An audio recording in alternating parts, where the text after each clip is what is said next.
Assalomu alaykum qadrli tomoshabinlar. Siz gartim yoshdan o'shdingizmi? Balki etim oltim yoki undan kattaroq yoshdasiz. Kelajagingiz haqida o'ylaysizmi? O'zingizning farzandlaringizning ertangi kuni sizni qiziqtiradimi? Unda bu video aynan siz uchun. Chunki undagi ma'lumotlar hayotingizda, ayniqsa moliyaviy barqarorligingizda va ijtimoiy himoyangizda juda muhim rol o'ynashi mumkin. Bugun men siz bilan O'zbekistondagi nafaqa tizimidagi so'nggi o'zgarishlar, imkoniyatlar va siz bilishingiz shart bo'lgan eng muhim jihatlar haqida juda batafsil suhbatlashaman. Bu ma'lumotlarni o'tkazib yuborishga haqqingiz ashaman. Bu ma'lumotlarni o'tkazib yuborishga haqqingiz yo'q. Shuning videoning oxirigacha biz bilan qoling. Hozirning o'zidayoq kanalga obuna bo'lishni va videoga like bosishni unutmang. Muammoning mohiyati ilgari qanday edi va hozir nima o'zgardi? Aziz do'stlar, ko'pchiligingiz eslaysiz, bundan bir necha yil oldin nafaqa tizimi ancha soddaroq, lekin shu bilan birga ba'zi jihatlari bilan kamchiliklarga ega edi. Asosan ish staji va maosh miqdori asosiy determinant bo'lib, nafaqa hisoblash formulasi ko'pchilik uchun shaffof emasdi. Ish staji deganda faqat rasmiy mehnat daftarchasiga qayd etilgan korxona yoki tashkilotda ishlagan davrlar tushunilar edi. Agar siz norasmiy sektorda ishlagan bo'lsangiz, uy bekasi bo'lsangiz, dehqonchilik qilsangiz yoki chet elda ishlab, bu davrlar pensiya hisobiga o'tmay qolardi. Bu holat ayniqsa ayollar va qishloq joylarda yashovchi aholi orasida keng tarqalgan muammo edi. Ko'plab fuqarolar yoshi ulg'ayganda yetarli ish stajiga ega emasliklari sababli nafaqa ola olmaslik yoki juda kam nafaqa miqdoriga rozi bo'lishga majbur bo'lishardi. Lekin hozirgi kunda vaziyat tubdan o'zgardi.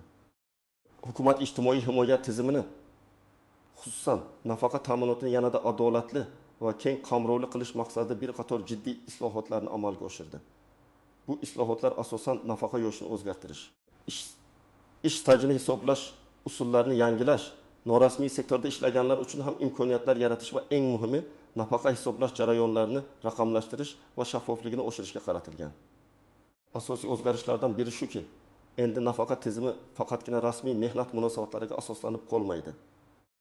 Endi o'zini band qilgan shaxslar, yakka tartibdagi tadbirkorlar va hattoki chet elda qonuniy mehnat faoliyatini amalga oshirgan fuqarolar ham o'z ish stajlarini rasmiylashtirish va nafaqa uchun zarur ballarni to'plash imkoniyatiga ega bo'ldilar. Bu o'zgarishlarning zamirida ijtimoiy adolat tamoyili, har bir fuqaroning keksalikda munosib ta'minlanishi kerakligi g'oyasi yotadi. Davlat nafaqa tizimini zamon talablariga moslashtirish, demografik o'zgarishlar va iqtisodiy rivojlanish sharoitlarida uning barqarorligini ta'minlashni maqsad qilgan. Bu yangiliklar shubhasiz siz, aziz tomoshabinlar, 40-65 yoshdagi fuqarolar hayotida katta ahamiyat kasb etadi. Chunki bu yoshdagi kishilarning ko'pchiligi yaqin kelajakda nafaqa olish huquqiga ega bo'lishadi yoki allaqachon nafaqa oluvchilar qatorida bo'lishadi. Bir asosiy qism nimalarni bilish kerak? Kimlar xavotirlanishi kerak va kimlar xavotirlanmasligi mumkin? Keling, bu yangiliklarni batafsil ko'rib chiqaylik. Birinchi navbatda nafaqa yoshi va stajiga oid qoidalarga e'tibor qaratamiz. O'zbekistonda erkaklar uchun nafaqa yoshi 60 yosh, ayollar uchun esa 55 yosh etib belgilangan. Lekin bu faqatgina boshlang'ich nuqta. Nafaqa olish huquqiga ega bo'lish uchun belgilangan minimal ish stajiga ega bo'lish talab etiladi. Bugungi kunda minimal ish staji erkaklar uchun 25 yil, ayollar uchun esa 20 yilni tashkil etadi. Agar sizda bu staj mavjud bo'lmasa, nafaqa yoshiga yetganingizda ham oddiy nafaqa o'rniga ijtimoiy nafaqa olishingiz mumkin. Uning miqdori albatta oddiy nafaqadan ancha kam bo'ladi. Shuning uchun ish stajingizni to'g'ri hisoblash va uni to'ldirish masalasi juda muhimdir. Kimlar ayniqsa xavotirlanishi va bu videodagi ma'lumotlarga jiddiy e'tibor berish kerak? Birinchi navbatda hozirda 60 yoshdan 55 yoshgacha bo'lgan erkaklar va 60 yoshdan 20 yoshgacha bo'lgan ayollar. Sizlar uchun nafaqa yoshiga yetishga hali bir necha yil bor. Bu davr ichida siz o'zingizning ish stajingizni tekshirishingiz, kamchiliklarni bartaraf etishingiz va kelajakdagi nafaqangizni optimallashtirishingiz uchun eng qulay va samarali vaqt. Agar sizda ish staji to'liq bo'lmasa, siz uni to'ldirish choralarini ko'rishingiz shart. Ikkinchidan, o'zining mehnat daftarchasidagi yozuvlarning to'g'riligiga ishonchi komil bo'lmaganlar. Eski davrlarda ish daftarchasiga yozuvlar ba'zan xato kiritilgan, ba'zi davrlar umuman yozilmay qolgan yoki korxona tugatilgan hujjatlar yo'qolgan bo'lishi mumkin. Bu holatda sizning haqiqiy ish stajingiz amaldagi hujjatlarda aks etmasligi va bu kelajakda katta muammolarni keltirib chiqarishi mumkin. Uchinchidan, norasmiy sektorda ishlaganlar, o'zini band qilganlar, yakka tartibdagi tadbirkorlar va chet elda ishlaganlar. Sizning mehnat faoliyatingiz odatda rasmiy mehnat daftarchasida aks etmaydi. Ammo yangi qoidalar sizga bu davrlarni ham hisoblatish imkonini beradi. Faqat buning uchun ma'lum bir tartibda harakat qilishingiz kerak bo'ladi. Endi esa kimlar nisbatan kamroq xavotirlanishi mumkin? Asosan, bu toifaga uzoq yillar davomida bir joyda rasmiy ravishda ishlagan, doimiy ravishda ijtimoiy ajratmalar to'lagan va mehnat daftarchasi to'liq va tartibli yuritilgan fuqarolar kiradi. Agar siz allaqachon nafaqada bo'lsangiz va nafaqangiz miqdori sizni qanoatlantirsa yoki belgilangan maksimal ish stajidan oshiqroq stajga ega bo'lsangiz, unda siz uchun yangi qoidalar faqatgina yanada qulayliklar yaratishi mumkin. Masalan, hujjatlarni onlayn tarzda ko'rish imkoniyati kabi. Biroq shunga qaramay, har bir fuqaro o'zining shaxsiy nafaqa hisob varag'ini tekshirishi, xato yoki noaniqliklar mavjud emasligiga ishonch hosil qilishi kerak. Hech kim badaniga xavfsiz bo'lishi mumkin emas. Keling bir nechta real hayotiy misollarga to'xtalib o'taylik. Shunda mavzu yanada aniqroq bo'ladi. Misol Ahmad aka 55 yosh. Ahmad aka 20 yil davomida davlat korxonasida ishlagan, lekin so'nggi 10 yil ichida u ko'proq norasmiy ishlarda, xususiy ustaxonada payvandchi bo'lib ishlagan. Uning rasmiy ish staji hozirda 20 yil, nafaqa yoshiga yetishiga 5 yil bor. Eski tizimda u rasmiy stajning yetarli emasligi sababli erkaklar uchun 25 yil ijtimoiy nafaqaga tushib qolishi mumkin edi. Ammo yangi qoidalar tufayli Ahmad aka so'nggi 10 yildagi norasmiy ish stajini ham rasmiylashtirishi mumkin. Buning uchun u o'z-o'zini band qilgan shaxs sifatida ro'yxatdan o'tib, yagona ijtimoiy to'lovlarni o'z vaqtida to'lab kelgan bo'lishi yoki bugungi kundan boshlab to'lay boshlashi mumkin. Faraz qilaylik, u 2020 yildan beri o'z-o'zini band qilgan shaxs sifatida ro'yxatdan o'tgan va o'z hissasini muntazam to'lab kelgan. Endi u qolgan 4 yil davomida ham to'lovlarni amalga oshirib, jami 20 yil rasmiy stajga yana 4 yil rasmiylashtirilgan o'z-o'zini band qilish stajini qo'shishi mumkin. Natijada uning umumiy staji 24 yilni tashkil etadi. Bu hali ham 25 yildan kamroq, ammo unga qo'shimcha 2 yil stajni sotib olish imkoniyati mavjud bo'ladi. Agar u o'z vaqtida chora ko'rmaganda, bu imkoniyatdan mahrum bo'lib, nafaqa miqdorida katta farqni his qilardi. Uning uchun bu 2 yil stajni sotib olish ijtimoiy nafaqadan to'liq pensiya olishga o'tish imkoniyatini beradi. Bu esa har oyda kamida 2 barobar ko'proq pul degani. Misol 2. Dilbar opa Exim yosh. Dilbar opa turmushga chiqqandan so'ng uy bekasi bo'lgan, faqat maktabni bitirgandan keyin 3 yil bog'chada ishlagan. Uning rasmiy ish staji atiga 3 yil. Nafaqa yoshiga yetishiga 5 yil bor. Eski tizimda unga ijtimoiy nafaqadan boshqa yo'l yo'q edi. Lekin yangi tizim Dilbar opaga ajoyib imkoniyat yaratadi. U uy sharoitida o'z-o'zini band qilish faoliyatini boshlashi mumkin. Masalan, tikuvchilik, pazandachilik, hunarmandchilik. Agar u 5 yil davomida o'z-o'zini band qilgan shaxs sifatida ro'yxatdan o'tib, muntazam ravishda ijtimoiy to'lovlarni amalga oshirsa, u o'zining 3 yillik stajiga yana 5 yil stajni qo'shadi va umumiy staji 8 yilga yetadi. Bu ham ayollar uchun belgilangan 20 yillik minimal stajdan ancha kam. Biroq Dilbar opada ham yetishmayotgan stajni sotib olish imkoniyati mavjud.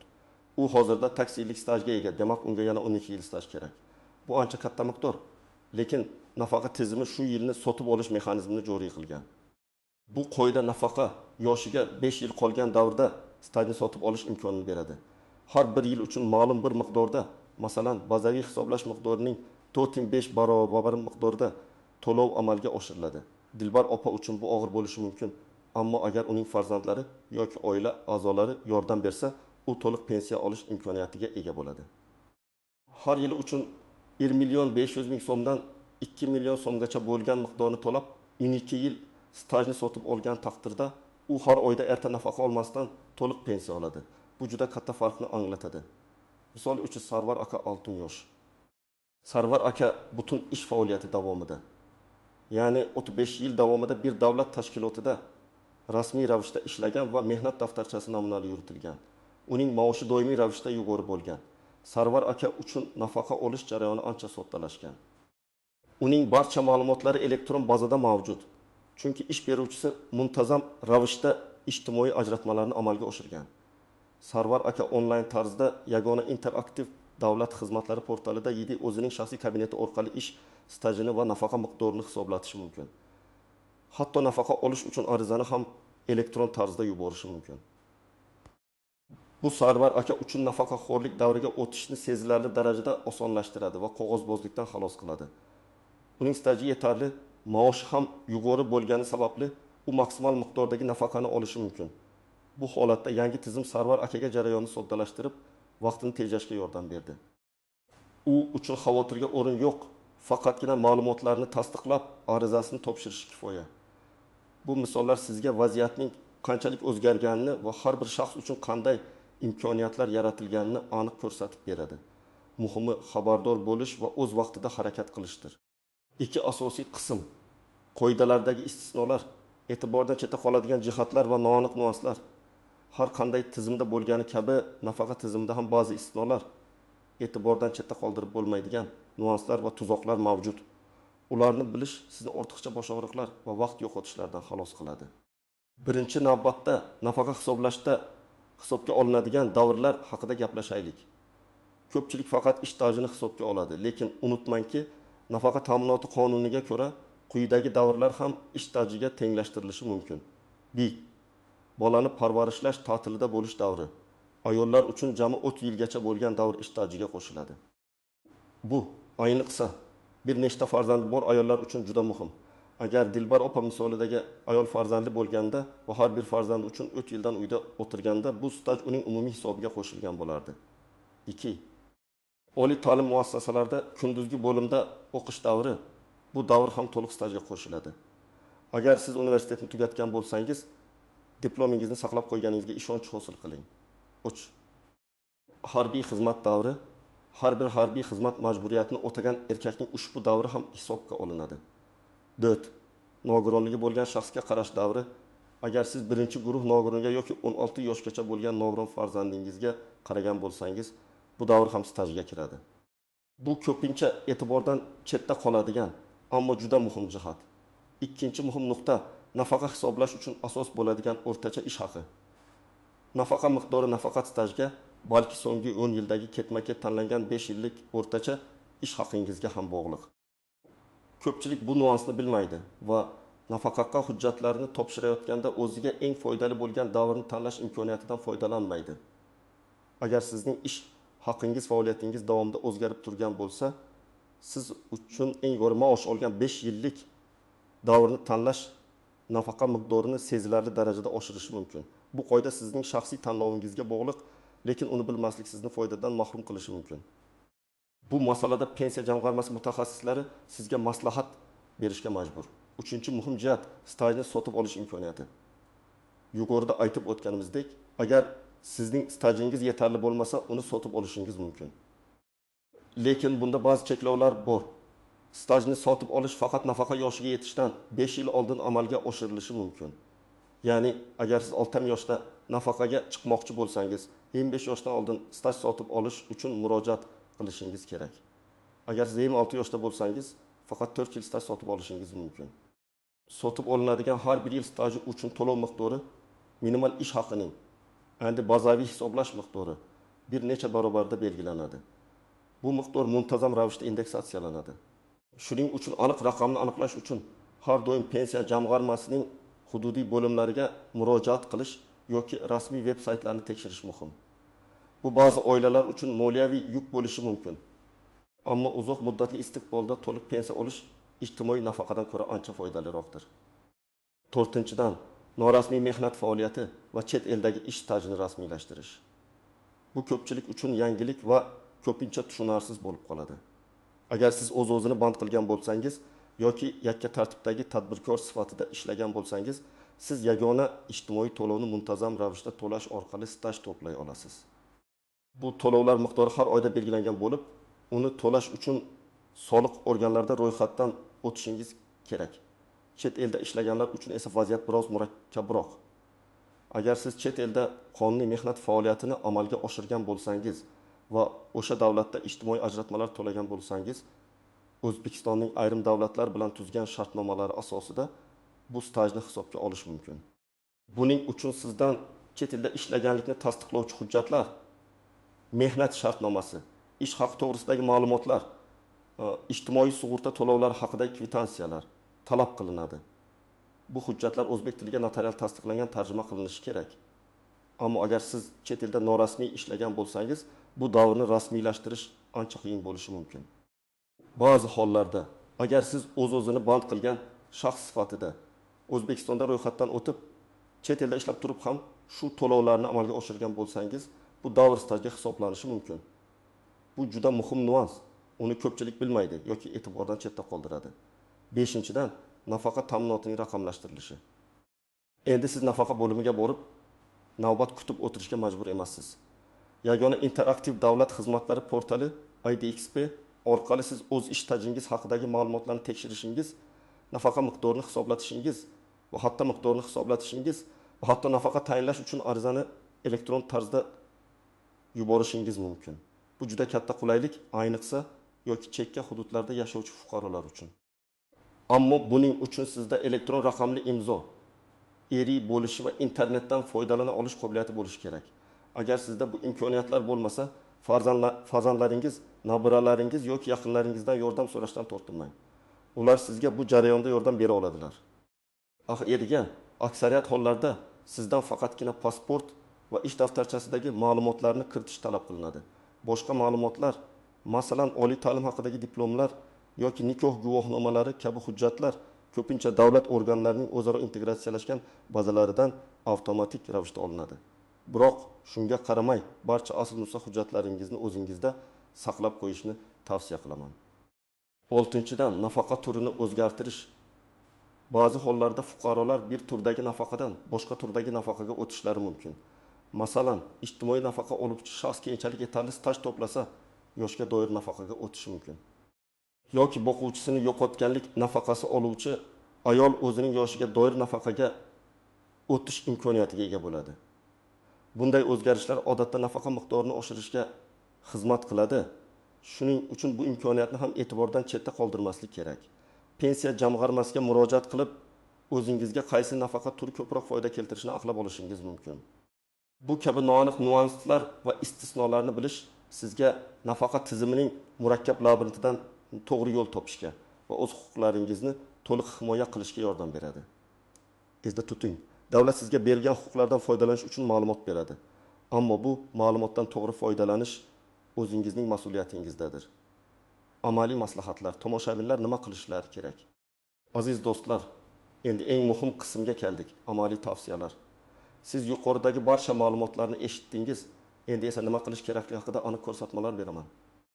O'z ish stajingizni tekshiring. Qayerga borish kerak? Birinchi navbatda yagona interaktiv davlat xizmatlari portaliga IDXP ga kirishingiz kerak. my.gov.uz. Agar sizda elektron raqamli imzo iri bo'lmasa, soliq xizmati markazlaridan yoki davlat xizmatlari markazlaridan olishingiz mumkin. Nima qilish kerak? Portalga kirgandan so'ng ish stajini aniqlash xizmatini toping.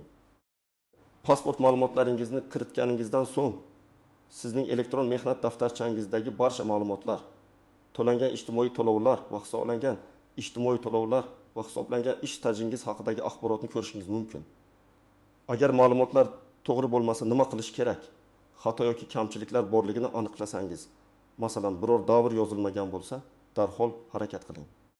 Siz pensiya jamg'armasining hududiy bo'limiga yoki davlat xizmatlari markaziga murojaat qilishingiz kerak. Qanday hujjatlar yig'ish kerak? Mehnat daftarchangizning asl nusxasi, pasport, shuningdek, ish stajini tasdiqlovchi boshqa hujjatlar, masalan, arxividan olingan ma'lumotnomalar, ishga qabul qilish va bo'shatish to'g'risidagi buyruqlar nusxalari kerak bo'ladi. Agar avvalgi korxona yopilgan bo'lsa, uning arxivini topishga harakat qiling. Bu jarayon biroz vaqt talab qilishi mumkin, ammo bunga arziydi. 2. Yetishmayotgan stajni to'ldirish imkoniyatlarini o'rganing. Agar sizda staj yetarli bo'lmasa va nafaqa yoshiga yetishingizga 5 yil yoki undan kamroq vaqt qolgan bo'lsa, siz stajni sotib olishingiz mumkin. Qayerga borish kerak? Pensiya jamg'armasining hududiy bo'limiga murojaat qiling. Nima qilish kerak? U yerda mutaxassislar sizga qancha staj yetishmayotganini, uni sotib olish uchun qancha mablag' talab etilishini va qanday to'lov usullari mavjudligini batafsil tushuntirib beradilar. Qanday hujjatlar yig'ish kerak? Pasport va mavjud mehnat daftarchangiz yetarli bo'ladi. Norasmiy ish stajini rasmiylashtirish. Agar siz o'z-o'zini band qilgan bo'lsangiz yoki yakka tartibdagi tadbirkor sifatida ishlagan bo'lsangiz, lekin hali ijtimoiy to'lovlarni to'lamagan bo'lsangiz, darhol harakat qiling. Qayerga borish kerak? Soliq idoralariga murojaat qilib, o'z-o'zini band qilgan shaxs sifatida ro'yxatdan o'ting yoki yakka tartibdagi tadbirkorlik faoliyatingizni rasmiylashtiring. Nima qilish kerak? Muntazam ravishda ijtimoiy to'lovlarni amalga oshiring. Bu to'lovlar har oyda belgilangan minimal miqdor bo'lib, uning to'lanishi sizga ish staji hisoblanishini ta'minlaydi. To'lovlarni bank orqali yoki elektron to'lov tizimlari orqali amalga oshirishingiz mumkin. 4. Chet eldagi ish stajini tan olish. Agar siz chet elda ishlagan bo'lsangiz, u yerdagi mehnat faoliyatingizni tasdiqlovchi barcha hujjatlarni to'plang. Qanday hujjatlar yig'ish kerak? Mehnat shartnomasi, ish haqi to'g'risidagi ma'lumotnomalar, ijtimoiy sug'urta to'lovlari haqidagi kvitansiyalar, ishdan bo'shatish to'g'risidagi buyruqlar va hokazo. Bu hujjatlar o'zbek tiliga notarial tasdiqlangan tarzda tarjima qilingan bo'lishi shart. Qayerga borish kerak? Ushbu hujjatlar bilan pensiya jamg'armasining hududiy bo'limiga murojaat qiling. U yerda mutaxassislar sizning holatingizni ko'rib chiqib, stajni tan olish mumkinligi yoki mumkin emasligini aniqlaydilar. Esda tuting, barcha davlatlar bilan O'zbekistonning shartnomalari mavjud emas. Shuning uchun bu jarayon har doim ham oson bo'lmasligi mumkin. 5. Hujjatlaringizni tartibga soling. Barcha shaxsiy hujjatlaringiz, pasport, tug'ilganlik guvohnomasi, nikoh guvohnomasi, farzandlarning tug'ilganlik guvohnomalari, diplomlar, harbiy bilet va hokazo joyida va yaxshi holatda ekanligiga ishonch hosil qiling. Agar biror hujjat yo'qolgan bo'lsa, darhol uni tiklash choralarini ko'ring. Ba'zan kichik bir hujjatning yo'qligi butun jarayonni to'xtatib qo'yishi mumkin. 6. Doimiy ravishda ma'lumotlarni yangilab turing. Nafaqa qonunchiligi o'zgaruvchan bo'lishi mumkin. Shuning uchun pensiya jamg'armasining rasmiy veb-saytini, Yagona interaktiv davlat xizmatlari portalini muntazam kuzatib boring. Shuningdek, ishonchli yangilik manbalariga obuna bo'lishni unutmang. Bu kanal ham sizni eng muhim o'zgarishlardan xabardor qilib boradi. Xulosa va yakuniy chorlov. Aziz tomoshabinlar, bugungi videoda men sizga O'zbekistondagi nafaqa tizimining eng muhim jihatlari, so'nggi o'zgarishlar, kimlar uchun bu ma'lumotlar ayniqsa dolzarb ekanligi va nimalarni e'tibordan chetda qoldirmaslik kerakligi haqida juda batafsil ma'lumot berdim. Siz Go'rdim 65 yosh oralig'idagi har bir fuqaro uchun bu ma'lumotlar hayotiy ahamiyatga ega ekanligini anglab yetdingiz degan umiddaman. Unutmangki, kelajakdagi moliyaviy barqarorligingiz va qulay keksalik davringiz bugundan boshlab sizning harakatlaringizga bog'liq. Ma'lumotlarga ega bo'lishning o'zi yetarli emas. Ularni amalda qo'llash va o'z huquqlaringizdan to'g'ri foydalanish juda muhimdir. Vaqtni yo'qotmang, bugunning o'zidayoq yuqorida aytilgan qadamlarni amalga oshirishni boshlang. Bu video siz uchun foydali bo'lganiga ishonaman. Izohlarda o'z fikrlaringizni, savollaringizni yozib qoldiring. Men har bir izohni o'qiyman va imkon qadar javob berishga harakat qilaman. Videoga like bosing va kanalimizga obuna bo'lishni unutmang. Chunki sizning qo'llab-quvvatlashingiz biz uchun juda muhim va bizni yanada foydali kontent yaratishga undaydi. O'zingizni va yaqinlaringizni asrang. Keyingi videolarda ko'rishguncha xayr.